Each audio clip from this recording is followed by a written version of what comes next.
नमस्कार, देख रहे होंगे झकास भारत। मैं हूं रविकांत और चिराग पासवान जी पटना पहुंच चुके हैं। पहला सवाल है, जातीय जनगणना में नीतीश जी ने आपकी पार्टी को नहीं ले गए आपके साथ दिल्ली में। देखिए, गलत है। मुख्यमंत्री के पद को ये शोभा नहीं देता कि आप व्यक्तिगत द्वेष से एक मान्यता प्राप्त पार्टी को आप नकार दें और अपने प्रतिनिधि मंडल में सिर्फ आप इसलिए नहीं लेकर जाएं क्योंकि उस पार्टी का राष्ट्रीय अध्यक्ष चिराग पासवान है। हम लोगों ने जातिगत जनगणना पर खुलकर हम लोगों ने समर्थन किया है। मैं चाहता हूं, मैं मानता हूं कि भैया जातिगत जनगणना होनी चाहिए, क्योंकि कई ऐसी योजनाएं हैं केंद्र सरकार की, राज्य सरकार की, जो कि जाति पर आधारित होती हैं। ऐसे में उस जाति की आबादी क्या है, उसके सही आंकड़े होने ज़रूरी हैं ताकि उसके अनुरूप राशि का आवंटन किया जा सके। पर ऐसे में जो प्रतिनिधि मंडल जाता है उसमें लोक जनशक्ति पार्टी को, एक ऐसी पार्टी जिसने 6% का मत हासिल किया अकेले चुनाव लड़कर, 25 लाख से ज़्यादा लोगों ने जिस पार्टी का समर्थन किया, उसको आप ऐसे साइडलाइन करेंगे, ये मुख्यमंत्री को शोभा नहीं देता। छात्रों का मुद्दा है, कई जगहों पर शिक्षक बहाली में जो अभी तुरंत हुई है उसमें जिसका ज़्यादा नंबर था उसको नहीं लिया गया और जिसका कम नंबर था उसको मेरिट में जुड़वा करके उन्हें नियुक्ति पत्र देने की बातें सामने आ रही हैं। भ्रष्टाचार इसी को ही कहते हैं। मुख्यमंत्री नीतीश कुमार जी, जवाब देना। Zero tolerance for corruption. कैसे टॉलरेट कर लेते हैं ये सारी चीज़ें मुख्यमंत्री? इस तरीके से भ्रष्टाचार जो छात्रों के साथ, शिक्षकों के साथ अन्याय, जिसकी वजह से मजबूर हो गए बिहार के लोग बिहार से पलायन करने के लिए। आने वाले समय में कोई छात्र, कोई युवा आपको बिहार में नहीं दिखेगा। मुख्यमंत्री युवा विरोधी सोच रखते हैं, वो चाहते भी हैं कि कोई युवा दिखे नहीं, पर उसके लिए इस तरीके से आप टारगेट करेंगे, इस तरीके से युवाओं के साथ आप अन्याय करेंगे, छात्रों के साथ आप अन्याय करेंगे, गलत तरीके से। जो डिज़र्व नहीं करते उनको आप सेलेक्ट कर लेते हैं और जो काबिलियत पर आते हैं उनको आप सेलेक्ट नहीं करते। ये गलत है, इसकी जांच होनी चाहिए। और अगर मुख्यमंत्री सही में ज़ीरो टॉलरेंस रखते हैं करप्शन के लिए तो कार्रवाई करें। 19 लाख रोजगार को लेकर छात्र बार बार सड़क पे उतर रहे हैं, मगर कोई नेता, विपक्ष के नेता भी अब उनके साथ नहीं दिख रहे हैं। मैं हूँ ना।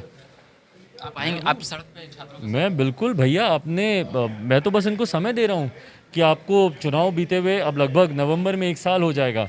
1 साल में आप कम से कम जो वादा आपने किया था 19 लाख नौकरियों का, कुछ लाख तो दीजिए। बताइए कि भैया हाँ ठीक है, साल भर में आपने 19 लाख नहीं की, 5 साल का आपको समय है। अगर मध्यवर्ती चुनाव नहीं होते तो कम से कम कुछ बताएं कि हमने 1 लाख नौकरी दे दी, हमने 2 लाख नौकरी दे दी, 3 लाख दे दी, जो भी दी।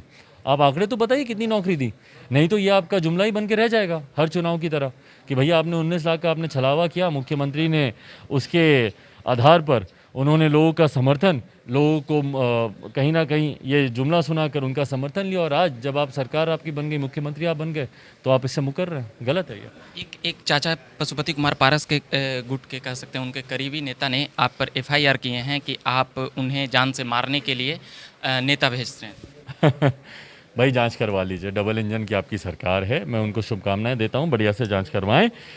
मुख्यमंत्री नीतीश कुमार जी से भी मैं आग्रह करता हूं, देखिए मेरे लिए वो व्यक्तिगत द्वेष से मेरा नाम ले रहे हैं जो भी, वो एक अलग बात है, बट मेरे लिए चिंता का विषय रहा है कि बिहार में अपराध क्यों बढ़ रहा है और अपराधियों का मनोबल इतना कैसा बढ़ गया कि फ़ोन पे ऐसे खुलेआम धमकियां किसी को मिल रही हैं। जांच होनी चाहिए। डबल इंजन की सरकार है, मुख्यमंत्री हमारे प्रदेश के गृह मंत्री हैं। जांच करवाइए, कॉल रिकॉर्ड्स ट्रेस करवाइए, इसके तार जिससे जुड़े हुए हैं हर उस व्यक्ति को गिरफ्तार कीजिए। अगर चिराग पासवान का भी नाम आता तो जेल भेजिए ना मुझे, पर अगर मेरा नाम नहीं आया और अगर मैं इसमें कहीं पर भी आपके पास कोई ऐसा प्रूफ नहीं निकला तो भाई मेरी भी लीगल टीम फिर आपके ऊपर कार्रवाई करेगी। मानहानि का दावा करिए। मैं बिल्कुल करूंगा भाई, क्यों नहीं करूंगा मैं। आप मेरे ऊपर इतना बड़ा आरोप लगा दें, हत्या जैसा आरोप आप मेरे ऊपर लगा दें और मैं आपके ऊपर कोई कार्रवाई नहीं करूं, क्यों? पर हाँ, जिसने भी आपको धमकी दी है उसको भी सज़ा मिले, इसका भी मैं पक्षधर हूँ। उसी नेता ने आपके पिताजी का जब तबीयत खराब था तो कह रहे थे कि बुलेटिन जारी नहीं होने देते थे चिराग पासवान जी। भाई आप कितनी बार गए आप अस्पताल? और कहीं ना कहीं जब आप ये बोल रहे हैं, मैं इस बात को स्पष्ट बोल दूं, आप सीधा प्रधानमंत्री के ऊपर उंगली उठा रहे हैं। इस बात को ध्यान रखें, वो सीधा प्रधानमंत्री को।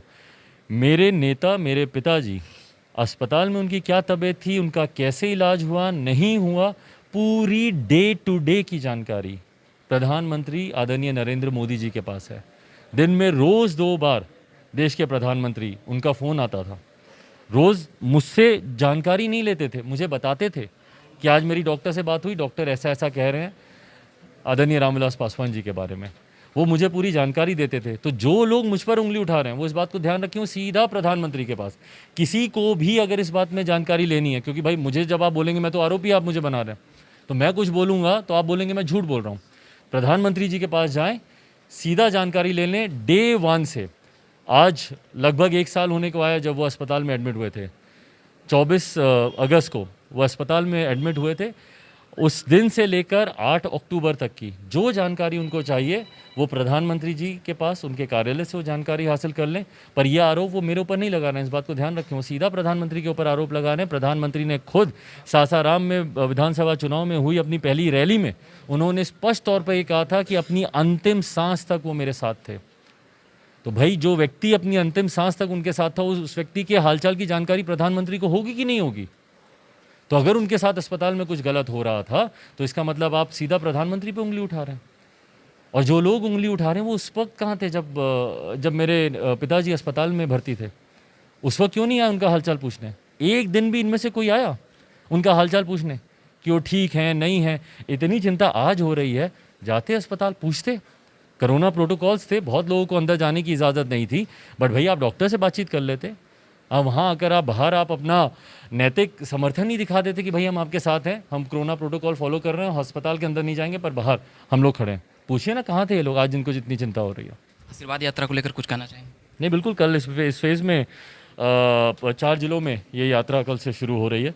कल हम लोग अरवल से शुरू करके औरंगाबाद जाएंगे, उसके बाद रोहतास, कैमूर ये यात्रा जाएगी। तो लगभग 4 जिलों में इस फेज़ में यात्रा जाएगी। आप फिर से दिल्ली चले गए, बोले थे कि मैं यहीं रहूँगा सेवा करूँगा। भाई वहाँ पर मेरी बहन रहती हैं, राखी का त्यौहार था और मेरी माँ, क्योंकि परिवार का कोई सदस्य अब उनके साथ नहीं है, वो अकेली हैं। मेरी नानी, उनकी उम्र काफ़ी हो गई है, वो काफ़ी ज़्यादा अस्वस्थ हैं। कुछ पारिवारिक जिम्मेदारियां भी हैं मेरे पिताजी के निधन के बाद जो कि सिर्फ़ और सिर्फ अकेले अब मुझे संभालनी है।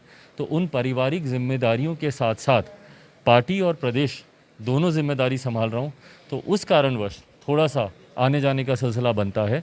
पर जैसा मैंने कहा कि मेरी प्राथमिकता और मेरा पूरा समय अब से लेकर जब तक बिहार फर्स्ट नहीं बना लेता हूँ तब तक बिहार के लिए ही होगा। ये सवाल मैंने इसलिए किया कि कई जगहों पे लोग कह रहे थे कि चिराग पासवान बार बार दिल्ली चले जाते हैं, इसीलिए। चलिए, आपने वक्त दिया इसके लिए धन्यवाद।